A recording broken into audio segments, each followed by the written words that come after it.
弟兄姊妹平安，今天是2024年的10月15号。今天的经文是诗篇26篇，俄巴底亚书第1章第10节到16节，启示录第8章第1节到第5节。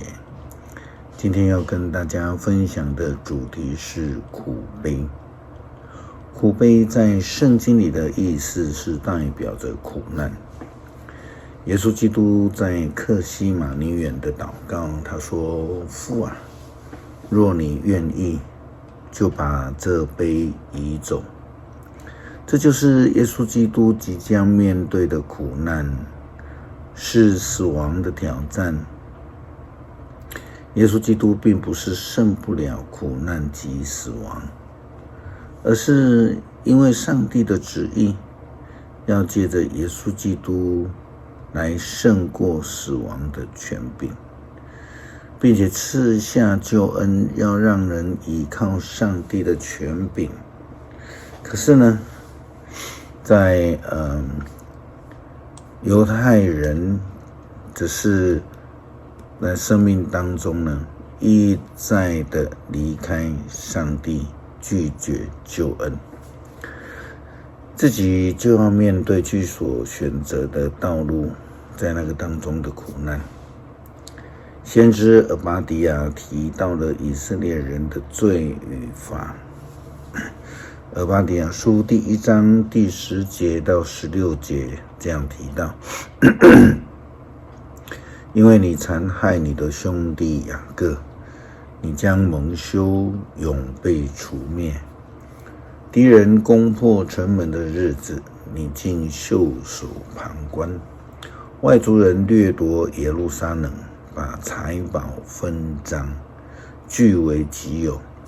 你跟他们是一丘之貉。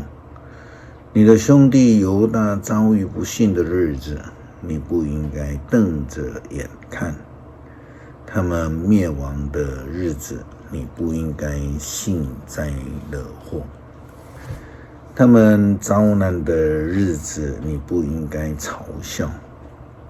我子民遭难的日子，你不应该闯进他们的城门；他们遭难的日子，你不应该睁眼看他们受苦；他们遭难的日子，你不应该抢夺他们的财物；你不应该站在交叉路口捉拿逃难的人；你不应该在他们遭难的日子把他们交给仇敌。我上主审判万国的日子就要到了。以东啊，你将照你所做的船得到报应。你付出什么，一定得回什么。我的子民在我的圣山喝了苦杯，所有的邻国都要喝更苦的杯。我们要喝得干干净净，然后消失得无影无踪。苦悲是苦难，也代表着上帝的惩罚，或者是人们选择的苦难之路。约翰的启示也提到了末后的世代，人们将要回到上帝的面前，祈祷上帝，并献上馨香之祭。但是天使将会使用香炉丢在地上，然后产生了雷轰、闪电以及地震等，这代表了上帝的惩罚。启示录第8章第1节到第5节这样说道：羔羊揭开第7个印的时候，天上寂静无声，约莫半小时。然后我看见站在上帝面前的7个天使，他们接受了7个号筒。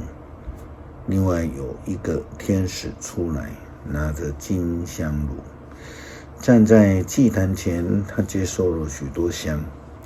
就连同信徒们的祷告也一起献在宝座前的金祭坛上。那香所发出的烟和信徒们的祷告，从天使的手中升到上帝的面前。接着，天使拿着香炉，把香炉装满了祭坛上的火，扔到地上去，于是就有了雷轰、响声、闪电和地震。这个记号就是指着将来的审判，将会有7个天使持着7个喇叭宣布宣判的讯息。这场景就好像记载在出埃及记上帝临在的场景一样，事实上也如同出埃及记34章记载摩西因为以色列人民制造并且敬拜偶像的时候那么生气一样，有雷轰，有闪电，有烟硝，上帝宣布了他的惩罚。诗篇26篇，上主啊，求你宣判我为无罪，因为我行为正直，完全信靠你。上主啊，求你鉴察我，考验我，求你审查我的心思意念。你不变的爱引导我，你的信实始终带领我。我不愿跟虚伪的人来往，也不跟伪善的人同伙。我厌恶跟罪人为伍，也远离邪恶的人。上主啊，我洗手表示无辜，并且绕行祭坛的周围敬拜你。我唱感谢的诗歌，诉说你一切奇妙的作为。上主啊，我喜爱你居住的殿宇，我喜爱你的荣耀所栖息的地方。求你不要把我跟罪人一同消灭，求你不要使我跟凶手同归于尽。他们随时作恶，到处收受贿赂。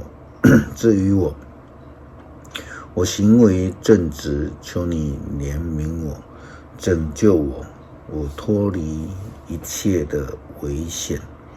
我要在公众的聚会当中来歌颂上主，恳求上帝帮助我们成为圣洁之人，不离开上帝的道路，能够真诚地追求上帝的救恩。